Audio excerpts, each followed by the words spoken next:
vibes out here, man. We have a good time. We smoking cigars. We doing it big out here, man. Y'all keep watching this show. Let's go. You already know. My homie Steve Brown right here, boy. Yes, sir. Yes, sir.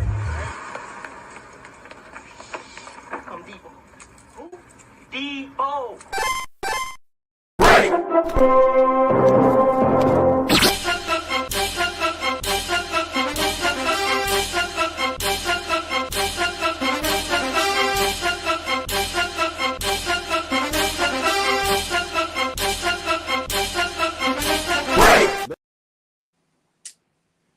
Ladies and gentlemen, kings and queens, pimps and players, and everybody in between, it's your boy, Juan Debo right here, man. Thank you so much for coming by another episode of the Debo Vibe Sports Dive. Y'all, I'm so happy y'all came by because we got to get into it, man. We got to get into what's called Hate Week.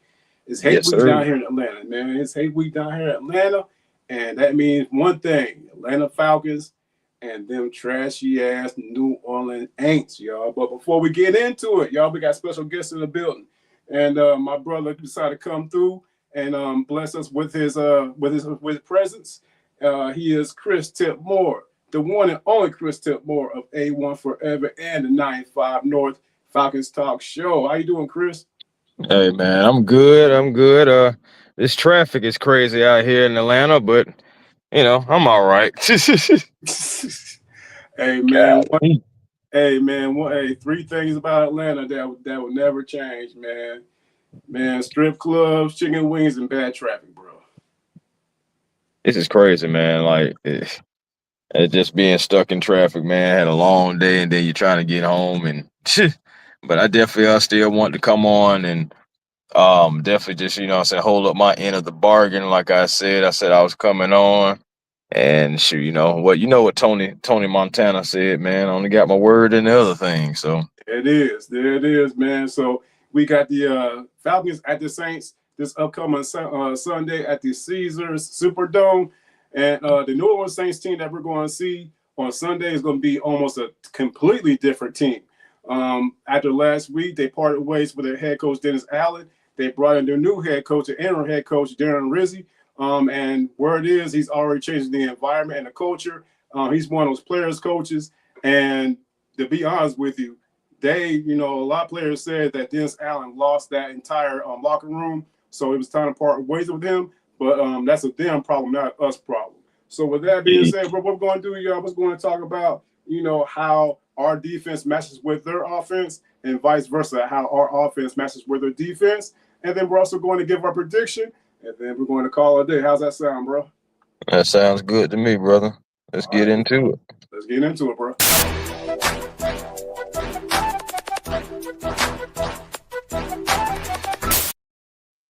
All right, so like I said, right now we're going to discuss our defensive personnel versus their offensive personnel. And when you think about their offensive personnel, automatically that comes to mind is Alvin Kamara. Now, last week, Alvin Kamara, he had a crazy day. He ran for 155 yards. He also caught 6 passes for another 60 yards. And unfortunately, it came in a losing effort to the Carolina Panthers, believe it or not. But what's going to be crazy is they did get Derek Carr back. Derek Carr made his debut. Well, not his debut, his return from injury. He threw for about 231 yards. He looked solid. He looked decent. He looked decent. But here's the thing about it, though. One of the main things about that they're going to lose with their offense, they already lost Rashid Shaheed, their wide receiver. But it's not looking good as reference to them with a Chris Olave. And I think Chris Olave is not playing. I think he has that concussion. And justifiably so. There's no way he should be nowhere near that field after that hit he took last week against the Panthers, man. So they've already lost him. They lost Shaheed earlier. They also lost one of the wide receivers, Chris Wilson Jr., who was going to he was going to take place. Cedric Wilson, he's not playing. He's not playing. Oh wow! They got him out, and Bub Means is on the IR.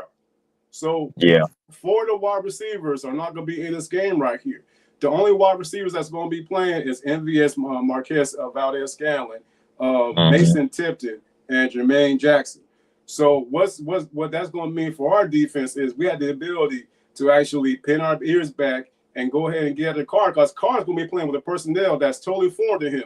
He practices with them, but they're nowhere near the capability of Chris Olave and the other receivers, man. So with that being said, man, how you think our defense is going to make the adjustment and make sure that Derek Carr is going to be, have a rough day against receivers that, quite frankly, he does not throw to? Well, first and foremost, we're going to have to make them one-dimensional and make them a strictly passing team. And one thing you got to do, you got to stop the run. The Yeah. Falcons have been suspect on stopping the run. They have Alvin Kamara, and they also have the returning Taysom Hill, who went out when you last played the Aints. And the thing about it is Taysom has just been a thorn in our side, like a real deep thorn in our side that we just haven't been able to get out. So I expect them to definitely roll out there and try to have some Kamara and a Taysom Hill. I expect to see Taysom Hill under center sometimes, and acting like maybe he'll hand it off to Kamara, maybe try to hit the Falcons with some misdirection. Mostly, we got to be disciplined. We have to make sure we're shooting the right gaps, and just helping one another out defensively in the front seven. I think we're going to get Troy Anderson back. That's going to bolster the defense. Caden Ellis, we put him on the outside. I think we should keep him there. And yeah, man, because he was playing lights out last week. He had several quarterback hits. Got a sack. But AK-17, he got a sack and he had quarterback hits as well. You're looking for the defense to take an extra step forward after that Cowboys victory, especially on defense. Honestly, you got your center fielders, so I would keep Justin Simmons out there, and I would drop Jesse Bates into the box, just to help stop that run game. And once the Falcons stop the run game and make them one-dimensional, now you got Derek Carr all to yourself.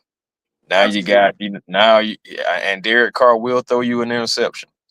Oh yeah. But and the one way that we can also help that, and I know we're going to get to that, is also, using our offense to I know we have some injuries as well, but we still have a prolific offense that can put up points and put the Saints, Aints, whatever you want to call them, bag heads, put them behind the 8 ball early and make them not able to use Kamara as often as they would like because they're playing from behind. So those are things you can just do. You can't look at this team and just be like, oh, they're the Aints and they're 2-7. At the end of the day, they're going to give us their best swing just because it's the Falcons. Yeah, absolutely. So we can't take this team lightly, even with them no names, man. Like even with those no names, we have to. They have something that they're going to want to prove. They want playing time. So you can't let the Falcons defense can't fall asleep, similar to how they did against the Seahawks. They cannot afford that. No, we definitely can't have that. Yeah. Yeah, that Seahawks game, man. You want to talk about inefficiency. Just look at that Seahawks game, man, see how we did in that game. We definitely don't want that. And one of my main concerns in reference to the run game is that last week we gave up about roughly 137 yards to a banged-up Dallas Cowboys team.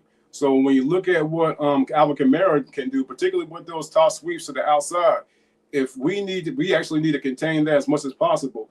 And I think the main thing, like you touched on, one of the main reasons I'm excited that we have the ability to do that is return Troy Anderson.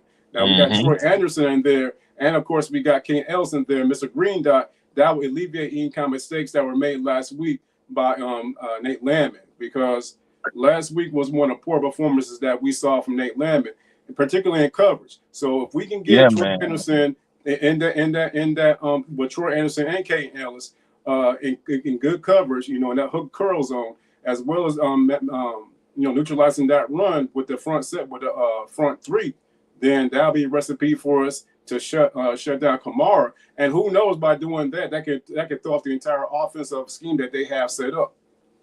Yeah, I think they need to make sure that they have that box taken good care of, man. You just want to go ahead and make them and limit them, man. You want to limit them. You don't want to give them no kind of momentum. You don't want to even keep it close because, again, they're playing with new energy. And the thing about it is, quick thing, Dennis Allen may be gone, but people got to remember that Darren Rizzi was there last year at the end of the season when they decided to punch in that last touchdown. Yes, he Um, was. Yes, he was. yeah, he was there, and you know, what I'm saying he was celebrating with those guys and all that.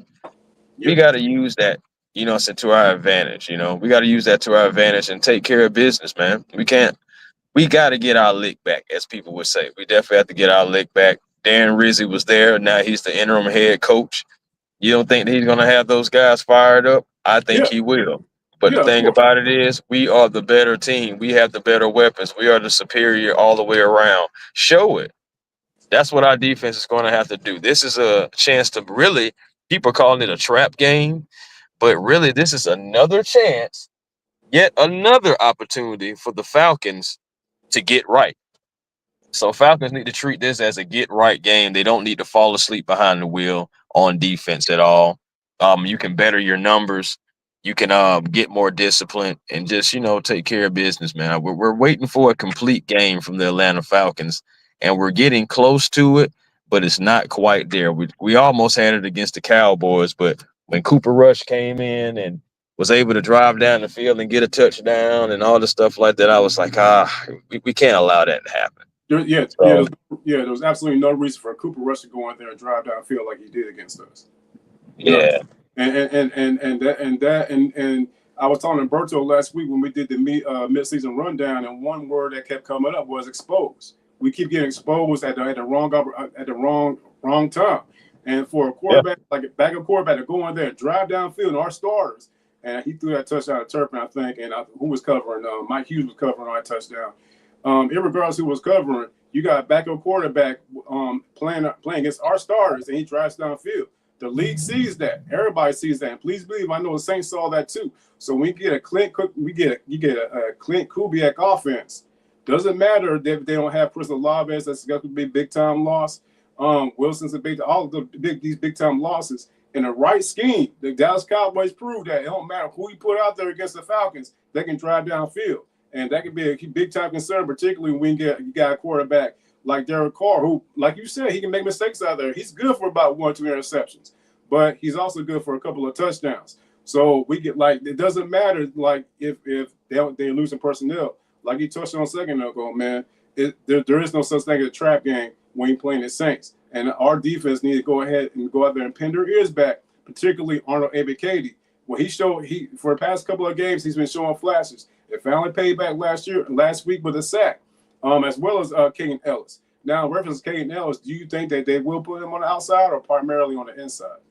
I think they should keep him on the outside. He did very well. I mean, that's how he was able to get his sack, and he was able to get quarterback hits. He was able to generate pressure.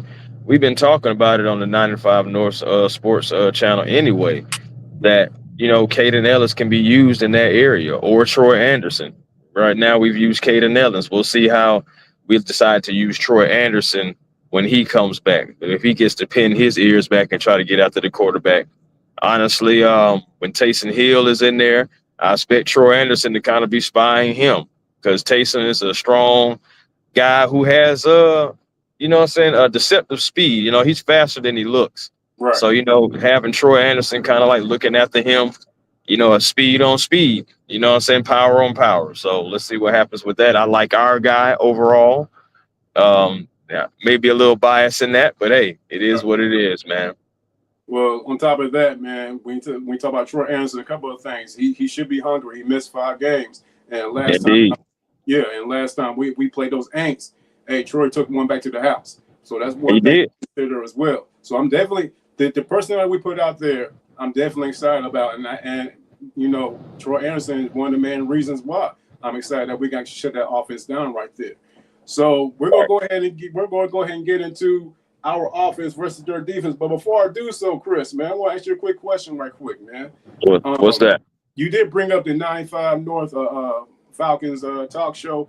Man, if you could, man, a couple of questions as far as yourself with you and the A1 Forever brand. What made you want to go this direction as far as doing social media with sports? And how did you go about meeting up with Berto and Smitty to form the 95 North Falcons talk show, bro?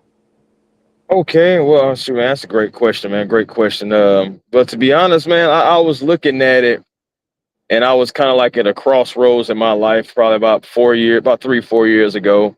Had a few personal things going on, and I just was trying to figure out, okay, what do I really want to do? You know, like, what do I really want to do? What do I like to do? So I really had to sit back and um, meditate on that. Like, that was a serious conversation what I had to have with myself. And so I get to the point to where I was like, okay, you like to do this, you like to do this, you like to do that. All right. So it's almost like I made a pie chart and it was like, all right, so I like to do these things. Okay, interest, all that stuff like that. Okay, what would you be okay doing if you didn't get paid for it? Mhm. And the only thing that came to my mind and to the realization was sports. I was like, man, I love talking sports. I love, especially Atlanta sports. I love talking with anybody about it. Like, it was some people just started talking sports, and I may just jump into the conversation. Don't even know these people, Right. and I was like, that's how I knew it was like a passion. And I just decided to one day, about 2 years ago, about 2 years and some change ago now, I decided to make a YouTube channel, and I was like, all right, I'm gonna do this thing. And at first, I was kind of all over the place because I was trying to find myself, and then I was like, even though I'm A1 forever, and even though like my colors are blue and white and black, I'm not Falcons related, but I'm still, what I'm saying, diehard Falcons fan, diehard Hawks fan, to the core of me, what I'm saying, Braves, all that. I'm Georgia everything. I'm originally from here. Yes, sir. So yeah, so that's just what it is. So I decided, like I said, make me a YouTube channel. I went to school for it and everything like that, so I can learn some ins and outs in front of the camera and behind the camera. So I have some savvy in both areas now, and that's great. Got my diploma this year back in May. Well, it can't. Congratulations, dog. Oh yeah, I graduated back in May. I got the diploma probably like in August and Okay. stuff like that. But yeah, so that's what happened with me. But as for Berto and Smitty, it was crazy, man. I was, just doing my thing. I was doing my own shows and stuff like that. Of course, I definitely didn't have the supporters that I have now, but I was doing my thing. And next thing you know, Berto reached out to me and was like, "Hey, man, like your content, like your flavor, so you got personality, so wouldn't mind doing a show with you." And one show, then I met Smitty, and I seen Smitty had almost 10K followers, and I was like, "Oh, this man ain't fit to talk to me." Right. And because I've had previous experiences with channels that were big, but didn't want to talk to me, so it was all good. But Smitty was complete opposite, man. If anything, he welcomed me in. We did our first show together. I was a little nervous just because, Smitty has a nice following and Berto does too. So it's just like, all right, man, I'm coming in. I gotta make sure, what I'm saying, I don't mess up. I don't make sure I don't, I gotta be myself. And next thing you know, we did a couple of shows, and next thing you know, the chemistry was so good. We were just like, hey man, let's just go ahead and just form this team, and what I'm saying, and really just take over as much as we possibly can. And the rest has really been history. And now we're the 95 North, and now we have even added, Big Kev, aka Bro Talk, who brings another different perspective, somebody who likes to break down the plays, kind of like all 22-ish.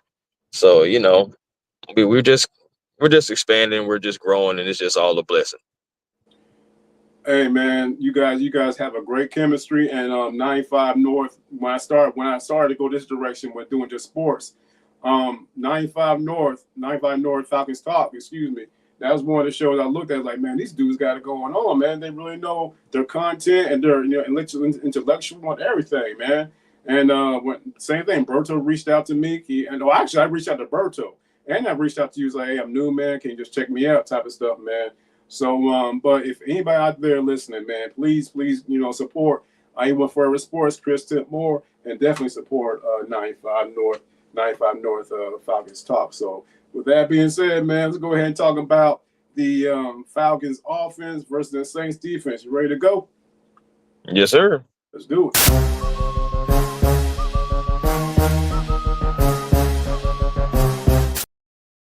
So, last week was an actual clinic, and clinics are starting to become the norm when it comes to Zach Robinson and working in cohesion with Kirk Cousins.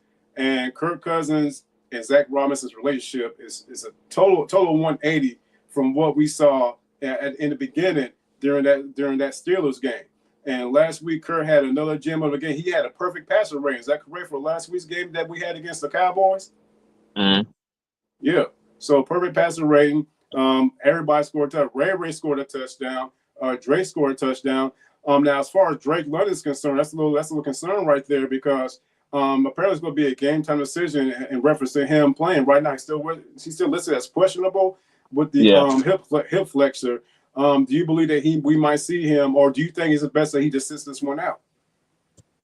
I mean, you know how it is. Drake, I've listened to his interview and everything. He pretty much was saying, hey, if they let me play, I'm gonna play. Drake's a tough guy, and I know he's dealing with the hip pointer and everything like that. I personally probably would just rest him because my thing is this it's like not like the Aints are at full strength.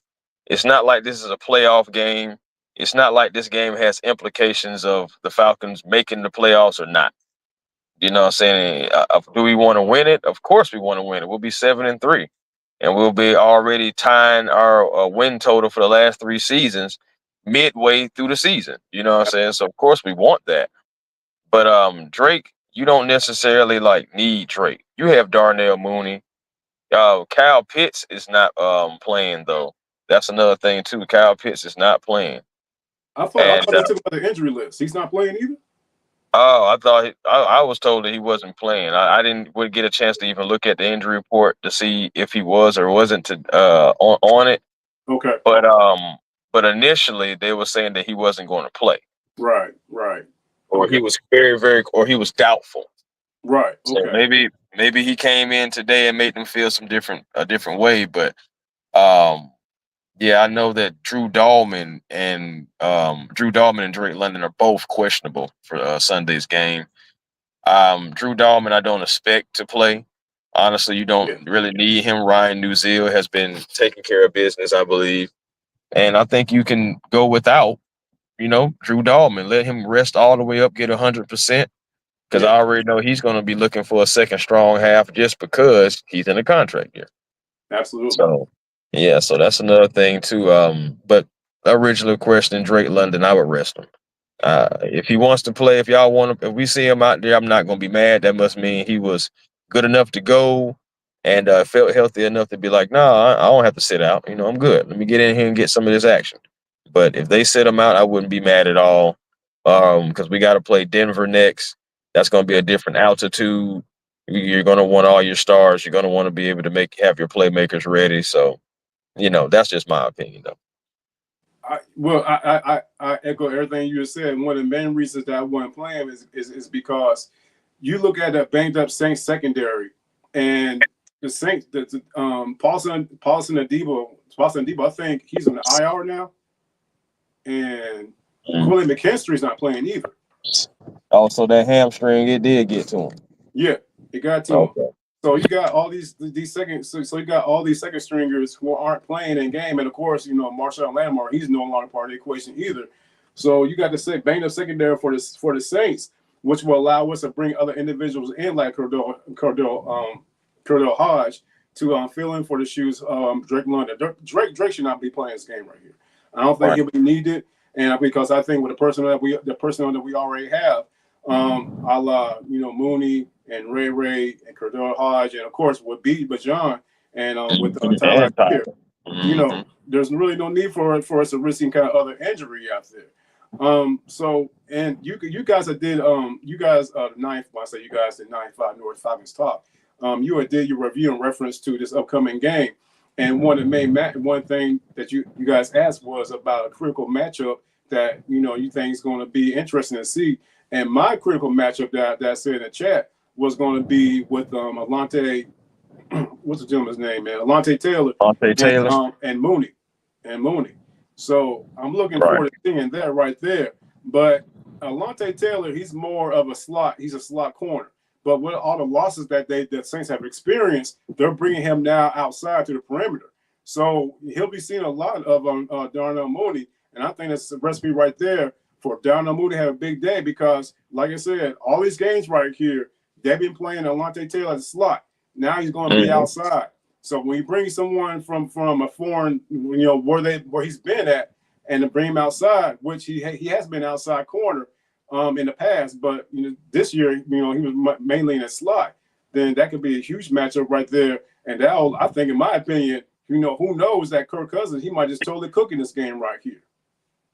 Yeah, I mean, you're not wrong, man. Honestly, I expect the chemistry that Kurt and Darnell has made is going to really just showcase itself right now. Especially if Drake doesn't play, it's going to be strictly like the Darnell Mooney show.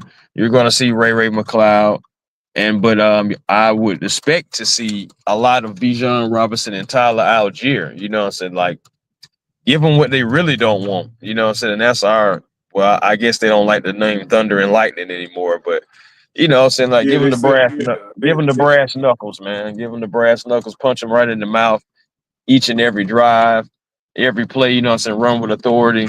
I'm saying, take these guys down, man. Take them all the way down. And, make a statement. This is a time, again, like I said, to make a statement. With the offense, again, Kirk Cousins is coming to his own. He's playing super well, man. Like, he's honestly going to be thrust into that MVP conversation shortly. I don't believe they have him there just yet, but he's on the way, and games that's going to catapult him into that conversation are games like this. What I'm saying? Taking care of business when you're supposed to against a battered team that you have no business losing to, At the end of the day, it's still going to be rivalry, so it's still going to be tough, but you still have all your weapons, or at least enough weapons to take down the Aints, man. You've been playing well enough. There's no need of going backwards now. The Seahawks game should always be in the Falcons' mind. Absolutely. Always. Absolutely. And also on top of that, when you're looking at a Saints team that's not only a Saints defense, but actually overall team that's banged up. You're looking like at an old defense, man. And that it's it's older defense that they're trotting out there. And when you look at older defense, definitely that whole secondary is banged up. And the only true ones out there that's not banged up is the Honey Badger, Tyrone Matthew, and Alontae Taylor. Other than that, the entire secondary is banged up. So when you look at that fact right there, it's just a recipe right there for Kirk Cousins to cook up. Not just Kirk Cousins, but for Zach Robinson to just dial up some plays that will put a lot of points on the board. But not just that, Chris. I think when you're playing a banged up team right like this, you can pretty much Zach Robinson can pretty much hold his cards close to the chest. Now, when I say that, he doesn't have to, do all the elaborate schemes that he's been doing to, to better tier teams. We're playing a team right now with that defense that's all messed up, physically wise, injury wise. I mean, so I wouldn't be mad if we saw what Bijan and Tyler Algier did against the Panthers, run for 200 yards against that team, against that defense, bro. Yeah. The thing about it is we have the capability. Like, we really do. We have all the tools. We have the running backs to do it. We can definitely see basically like a mimic of what we've seen against the Carolina Panthers. Correct. These two guys, having over 200 yards, whether it be all on the ground or it just be all purpose. These guys can take care of the rock. These guys can run the rock. They both can catch out the backfield. I say you just keep giving them doses of both players. And, just run it down their throat. Stay on schedule. That's what we have to do. We can't allow ourselves to allow penalties to hinder our drive, because penalties kill drives. Right. Don't beat yourselves. Like, the Atlanta Falcons are its biggest enemy sometimes. And we can't allow ourselves to beat ourselves and keep these Aints in the game. Stomp them in the ground and go ahead and bring out the broom. It's broom work time. Absolutely. I was actually looking up before we got on. I was earlier today. I was just seeing, man, how many times have we swept the Saints, and how many times they swept us? And I went as far back as like 2005, man. And they swept us like 5-6 times. We've only done like twice since that time frame. Yeah, man. Yeah, they've been able to get us, but we've been bad though. We got to admit it. We've been bad. We haven't been The last 7 years, I mean, really since like 2017, we've been going down and down and down, and we may be able to steal one or so, but we've had times to where it's just like, man, they just had our number, and that's another reason why you cannot fall asleep behind the wheel this game. This team has had our number, and they've caught up to us in the all-time lead thing. They only like one behind us now when they were like 20 games behind us at one point in time. Right. So at the end of the day, man, we got to take care of business. It's time to take care of business. It's time to get this sweep, because regardless of what they say, because the only thing they're going to be able to use is that little championship they got back in '09. I think. Oh, nine, yeah. Yeah, I don't know if I was still in school or what then, but it was just like a while ago. So that's the only thing they really can use, because they can say 28-3, but that never holds any weight. That never does. That's an easy way out. Yeah, they wasn't even in the game. Y'all was at home watching us on TV, and for at least 3 quarters was about to start crying. We were already crying because you like, man, leave Falcon for the get a championship. We ain't gonna never hear the end of their mouth. No, they was out there worried, man. So at the end of the day, it is what it is, man. It's just time to focus on the future, man, and live within the present, which is the Falcons have a chance to put the broom to the Saints, ain'ts, daints, can'ts, bagheads, whatever. Right. We have that opportunity, so we need to go ahead and take it, man. Yeah. If we a sweep of the Saints, man, you want to talk about bragging rights? Yeah. Sweeping them. And then have the possibility, imagine this, man, have a possibility of going to the Super Bowl in their house, man. So not only did we sweep you, we got tracked to the Super Bowl, which they're hosting, and we make it to their building. So that by itself, man, a lot rests on this game right here. So before we get into predictions, man, who's your player that you want to see shine in this particular matchup, whether offense or defense? Oh, it's definitely. I'm gonna stick to my guns, and like I was saying at the preview, man, I'm going with Mr. Arnold Abracady. I need him to. He's got his hands on the quarterback. He's gotten a sack. He was getting some pressures. Had a few QB hits. Had I think about 3 still QB hits anyway. So build off of that, man. Build off of that. Get to that quarterback and finally show us the doctor of all sacks. Finally be that doctor. You know what I'm saying? And just build off it, man. Get after that quarterback. Get after Derek Carr. Get him on the ground. Do your dance. Get active out there, man. I want the Falcons in a whole to get active, but AK-17, man, I'm looking at you, man, and I just want to see you flourish, because it's been so many questions. I've had questions. Debo had questions. We've all had questions about Arnold Abracady. So it's time for him to step up. This is another perfect opportunity to do it against a division rival. Kick them while they're down. Arnold Abracady is my player to shine. I agree with you 100%. That's actually my play, man. Arnold Abracady, man. We saw what he could do last week. Now, it wasn't against a porous, offensive line for the Cowboys. But nonetheless, man, that his jump off the actual line of scrimmage and his ability to get to the quarterback, which he did last week, he was missing out on that, previous weeks. But now we saw what he can do. He got his sack. And like you said, man, let's see him do that again against an offensive line for the Saints that's not that impressive either. This offensive line for the Saints, I think overall they rank like number 25 or 25. They're not good. They're the bottom tier. They're at the bottom tier. So let's go ahead and expose them and let AK-17 go out there and do his thing. I totally agree with you, man. And hopefully we can build on what we did. And hopefully it's not a fluke what the front seven did against the Cowboys and have those 3 sacks, one back to back. So we can keep on doing that. The sky's the limit for his defense right here, and we can start becoming more of a complete team, like you touched on a little bit ago.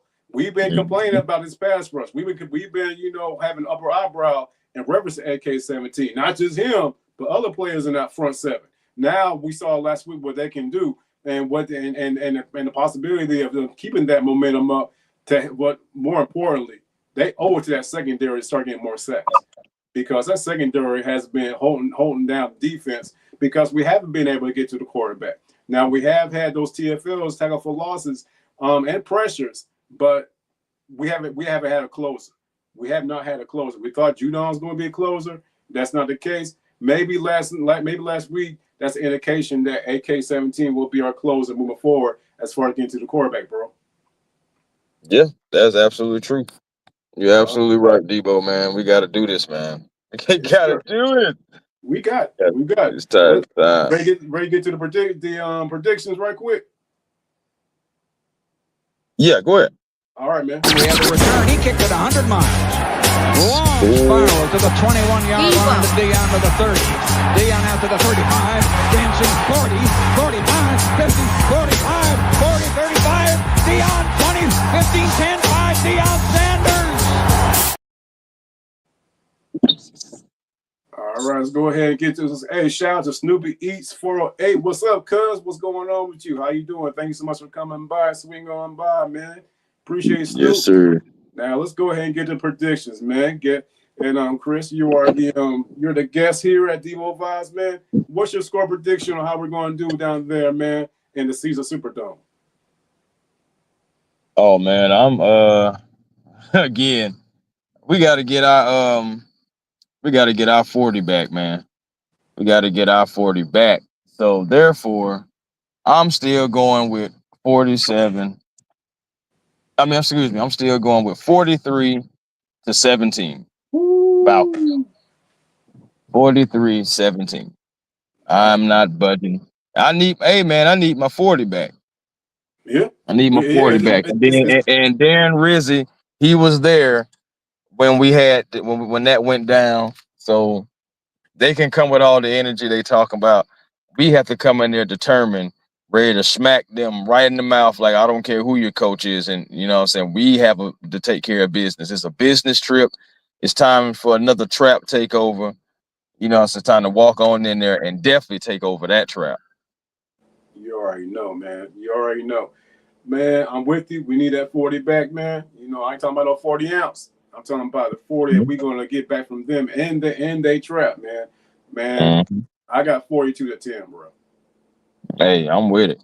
I got 42-10. And one of the main things is, you know, I understand that, you know, Baker Mayfield, he lost out on Godwin and Evans. You know, he still did his thing.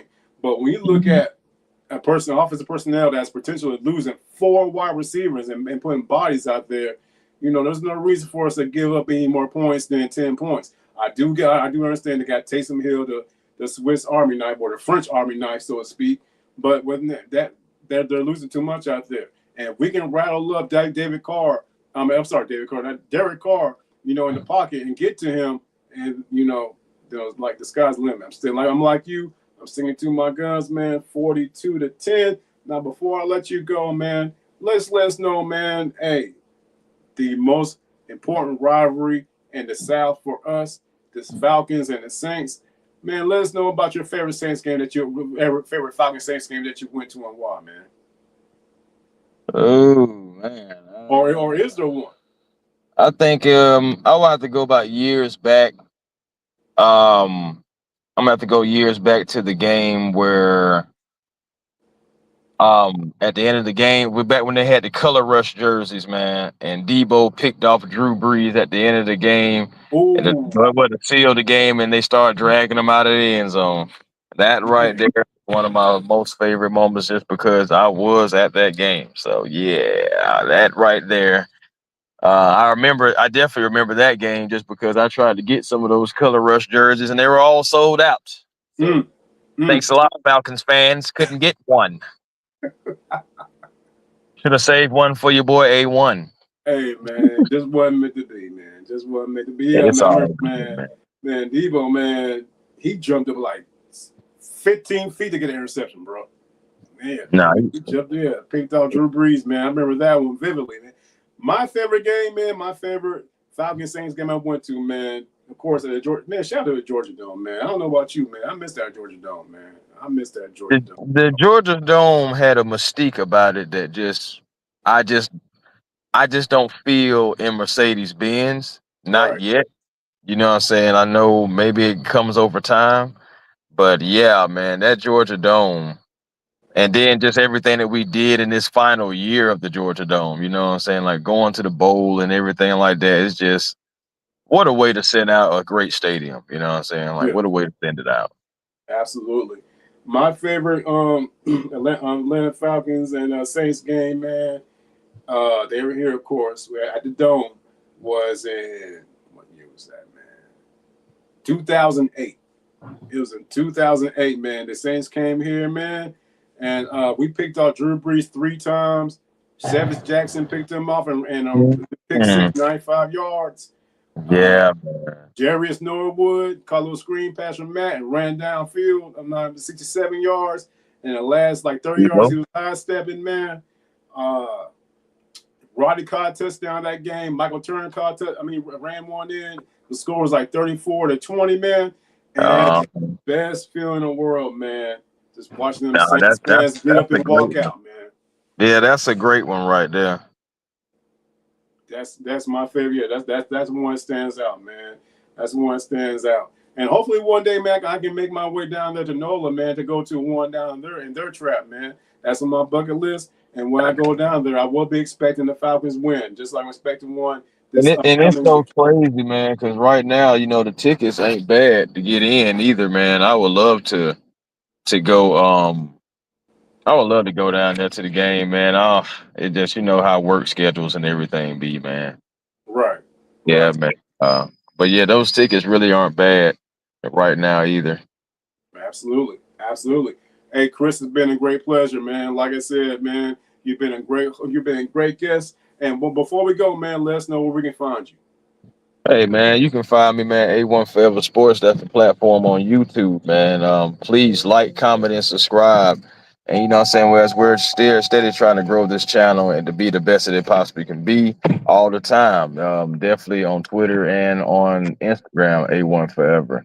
And the real A1 Forever on TikTok, man. Come on through, have a sports conversation with your boy. Absolutely, man.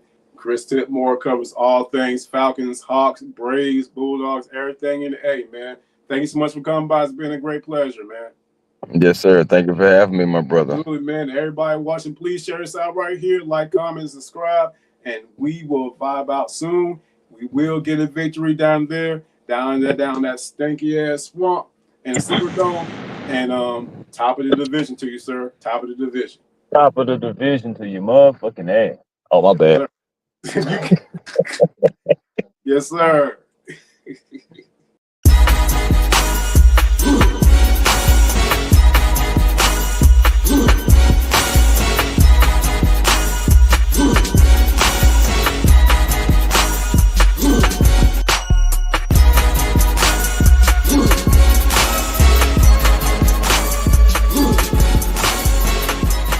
I want some of Debo.